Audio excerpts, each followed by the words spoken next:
She became a presence in the lives of so many Americans and a part of our culture. I agree with what others have said, that she did as much to advance the constitutional rights, opportunities, and justice for women as Justice Marshall did for African Americans.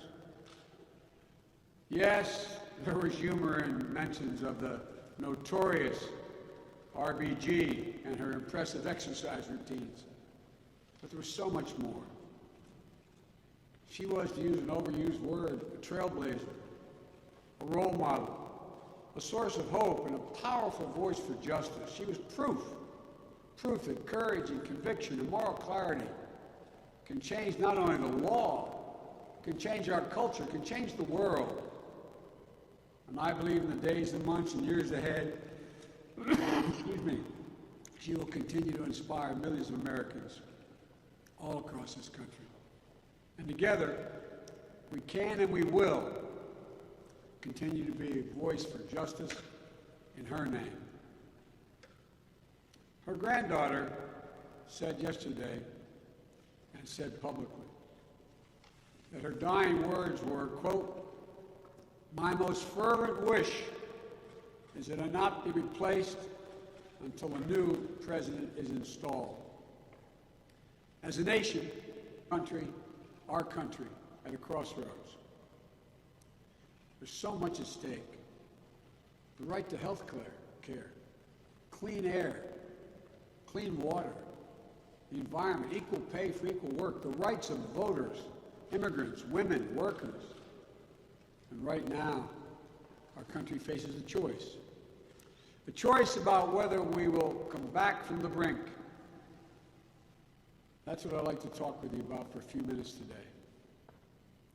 Within an hour of news of her passing, Senate Majority Leader Mitch McConnell said President Trump's nominee to replace Justice Ginsburg will receive a vote in the Senate within an hour of her passing. The exact opposite of what he said when President Obama nominated Merrick Garland to replace Justice Scalia in 2016. At that time, Majority Leader McConnell made up a rule based on the fiction that I somehow believe there should be no nomination to the court in election year.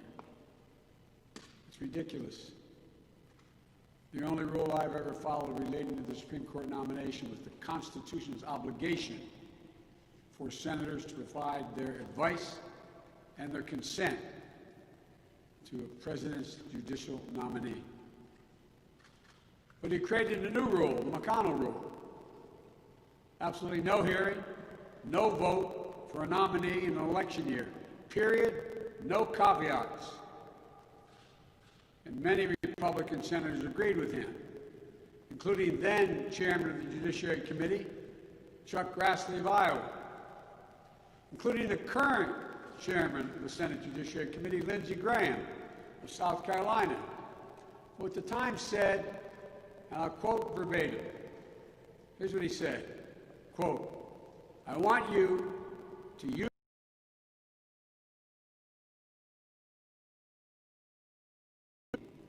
and a vacancy occurs in the last year of the first term, you can say, Lindsey Graham said, let's let the next president, whoever it might be, make the nomination." Continue the quote. And that's what Republicans said when Justice Scalia passed away, about 9 months before Election Day that year. Now,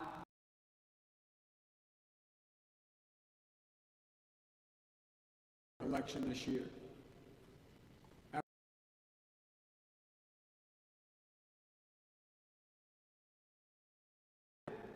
Well, Americans will have voted by October 1st, at least 30%, tens of millions.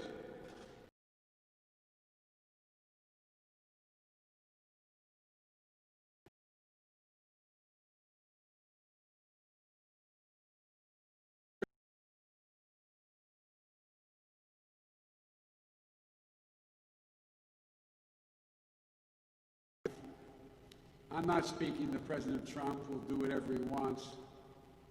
I'm not speaking to Mitch McConnell who will do what he wants, and he does. I'm speaking to those Republicans out there, Senate Republicans, who know deep down what is right for the country and consistent with the Constitution, as I stand here in the Constitution Center, not just what's best for their party.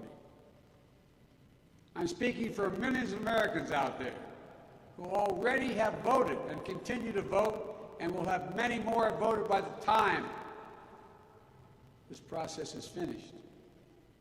Millions of Americans were voting because they know their health care hangs in the balance. In the middle of the worst global health crisis in living memory, Donald Trump is before the Supreme Court trying to strip health care coverage away from tens of millions of families, to strip away the peace of mind of more than 100 million Americans with pre-existing conditions. If he succeeds, insurers could once again discriminate or drop coverage completely for people living with pre-existing conditions like asthma, diabetes, cancer, and so many other problems.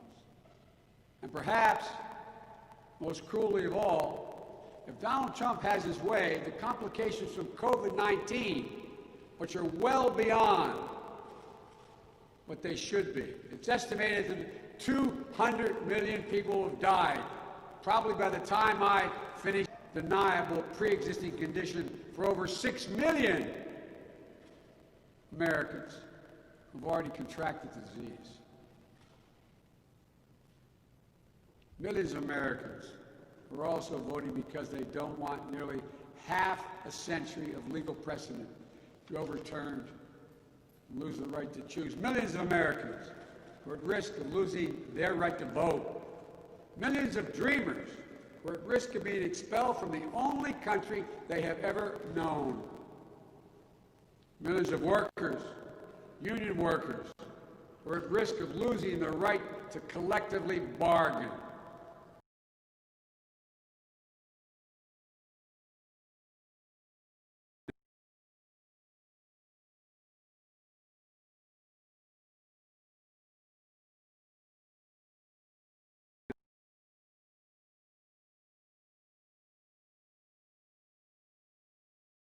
Begun. By the time we get to the middle of October, there will be millions.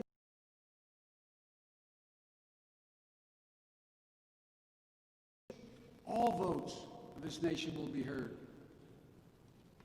They're the ones who the Constitution envisions should decide who has the power to make this appointment. This appointment isn't about the past. It's about the future. And the people of this nation, are choosing their future right now as they vote. To jam this nomination through the Senate is just an exercise in raw political power. And I don't believe the people of this nation will stand for it. President Trump has already made it clear. This is about power, pure and simple power. Whether the voters should make it clear on this issue, there's so many others. The power in this nation resides with them, the American people, the voters. And even if President Trump wants to put forward a name now, the Senate should not act until after the American people select their next president, their next Congress, their next Senate. If Donald Trump wins if I win this election, President Trump's nominee should be withdrawn. And as a new president, I should be the one who nominates Justice Ginsburg's successor. A nominee who should get a fair hearing in the Senate before a confirmation hearing. Before a confirmation vote, I should say, after a confirmation hearing. We're in the middle of a pandemic. Like I said, as I speak, we're probably passing 200,000 deaths lost to this virus. Tens of millions of Americans are unemployed. Health care in this country hangs in the balance before the court. And now, in a raw political move, this president and the Republican leader have decided to jam a lifetime appointment to the Supreme Court through the United States Senate. That's the last thing we need at this moment. As I said, voters have already begun casting their votes in the millions. In just a few weeks, we're going to know who the voters of this nation have chosen as the next president. The United States Constitution was designed to give voters one chance to have their voice heard and who serves on the court. And by the way, there's no court session between now and the end of this election. That moment is now for the voters to get a chance to be heard. And their voice should be heard. And I believe voters are going to make it clear they'll not stand for this abuse of power, this constitutional abuse. There's no discussion about what happens if the Senate confirms on the eve of election or in a lame duck after Donald Trump loses. A successor to Justice Ginsburg, what happens? But that discussion assumes that we lose this effort to prevent the grave wrong that Trump and McConnell are pursuing here. I'm not going to assume failure at this point. I believe the voices of the American people should be heard and will be heard. This vote, this fight, this nomination will not be over until the Senate votes, if it does vote. Winning that vote, if it happens, is everything. Action and reaction, anger and more anger, sorrow and frustration at the way things are in this country now politically. That's the cycle that Republican senators will continue to perpetuate if they go down this dangerous path that they put us on. We need to de-escalate, not escalate. Please follow your conscience. Don't vote to confirm anyone nominated under the circumstances President Trump and Senator McConnell have created. Don't go there. Uphold your constitutional duty, your conscience. Let the people speak. Cool the flames that have been engulfing our country. We can't keep rewriting history, scrambling norms, ignoring our cherished system we put forward. And now saying, after Ruth Bader Ginsburg passed away, they said Biden should release his list.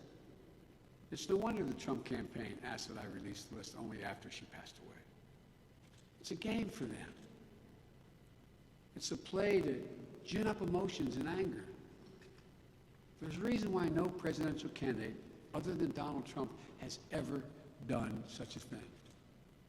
First, putting a judge's name on a list like that could influence that person's decision-making as a judge, and that would be wrong, or at least create the perception that it would influence.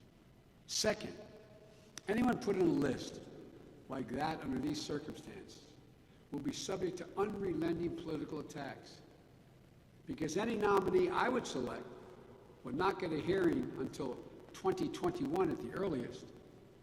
She would endure those attacks for months on end without being able to defend herself. And thirdly and finally, perhaps most importantly, if I win, I'll make my choice for the Supreme Court not based on a partisan election campaign, but on what prior presidents have done, Republicans and Democrats, and I've served with many of them. Only after consulting Democrats and Republicans in the United States Senate and seeking their advice and asking for the consent. It says advise and consent the Senate. The president is the person who gets to name someone, propose. The Senate disposes. As everyone knows, I made it clear that my first choice for the Supreme Court will make history as the first African-American woman justice. But I'll consult with senators in both parties about that pick, as well as the legal and civil leaders in our country. In the end, the choice will be mine and mine alone, but I will consult. It will be the product of a process that restores our finest traditions, not the extension of one that's torn this country apart the last years. So let me conclude with this. As I've said in this campaign, we're in the battle for the soul of this country.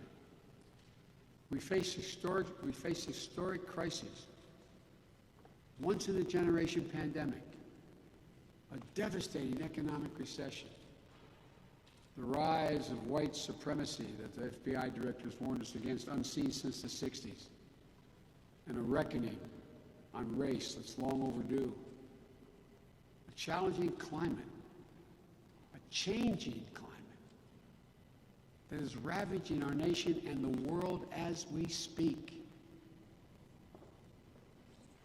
Supreme Court decisions will touch every part of these crises, every part of our lives and our future. The last thing we need is to add a constitutional crisis that plunges us deeper into the abyss, deeper into the darkness. The President has unleashed on our democracy can be fatal. Enough. Enough. Enough. We must come together as a nation. Democrats, Republicans, independents, liberals, conservatives, everybody. I'm not saying we have to agree on everything, but we have to reason our way through what ails us as citizens, voters, public servants. That's the guidebook called the Constitution. We have to act in good faith and mutual goodwill, in the spirit of conciliation, not confrontation. This nation will continue to be inspired by Ruth Bader Ginsburg, but we should not only be inspired by her, we should be guided by her. And by her willingness to listen to those with whom she disagreed, to respect other points of view. Famously, Justice Ginsburg got along well with some of the most conservative justices on the court. And she did it without compromising her principles, clouding her moral clarity, or losing her core principles. If she can do this, so can we. How we talk to one another matters. How we treat one another matters. Respecting others matters. Justice Ginsburg proved it's important to have a spine of steel, but also important to have an open hand, not a clenched fist, to those with whom we disagree. This nation needs to come together. I've said it many times in this election. We are the United States of America. Donald Trump seems to want us to divide this nation between red states and blue states, between representing those states that vote for him and ignoring those who don't. I do not. I cannot. I will not be that president. I'll be a president for the whole country, for those who vote for me and those who vote against me. We need to rise to this moment for the sake of the country we love so dearly, indeed for its very soul. May God bless the United States of America. May God protect our troops. And may God bless